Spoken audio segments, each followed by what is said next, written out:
Everybody knows young people are disengaged from the news, but it's a generation that doesn't sit down and soak up a newspaper or news program, a generation of detached, worthless citizens paving the way to the age of indifference.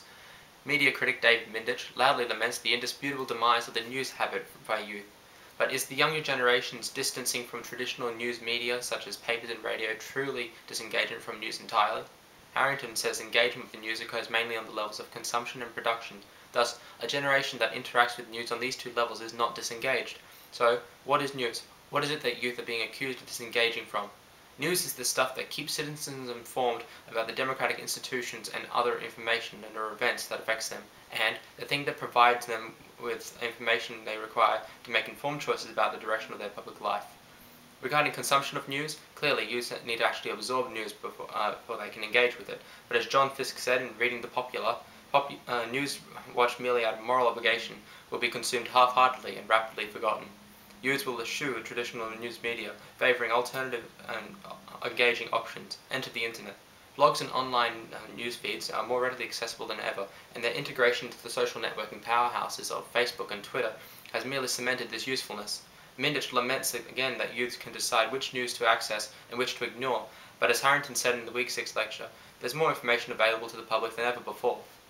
But television news leaves a lot to be desired in terms of quality and public value because of the implication outlined by Fiske that news is objective, true, educational and important, while entertainment as subjective, fictional escape is trivial and oftentimes harmful. Does adding a modicum of public value really compromise standards? Harrington illustrated in Week 6 that television news is permitted to provide as little or as much public and cultural value as it wants, so long as it stays within the generally accepted news genre. Being forgettable and basically irrelevant is considered secondary to maintaining this professional quality. The flip side of this is that news programs with comedic aspects, such as Good News Week, and indeed television shows in the guise of a news program, such as The Colbert Report, are becoming more popular. Breaking the conventions of news, they provide public and cultural value and are relevant and memorable. They provide news, the stuff that keeps citizens informed about democratic institutions and other information and events that affects them. So youths consume news, but do they produce it? The infinite nature of the internet means that there's more opportunity for independent publication than ever, and this includes citizen journalism. But McNair has defined this movement as one from control to chaos, as much of the traditional newsmaking conventions are being abandoned. Anyone with Twitter-enabled phone can be a reporter. People are connected, interacting, networking, making and sharing, producing news. Humans are naturally conservative creatures, but as Harrington noticed, delegitimizing something just because it's amateurish and requires no real expertise is a hallmark to the origin of jazz and punk music, which were cause for moral panic due to their lack of convention. The power of the citizen journalism has given rise to moral panic due to the notions outlined in Harrington Week 7. It's been called amateurish, overhyped, responsible for the delegitimization of real expertise, and that the news sphere will merely break into a number of mutually ignorant sphericals. But surely, altering the very direction of modern journalism could be considered engaging with news. Who is disengaging from whom?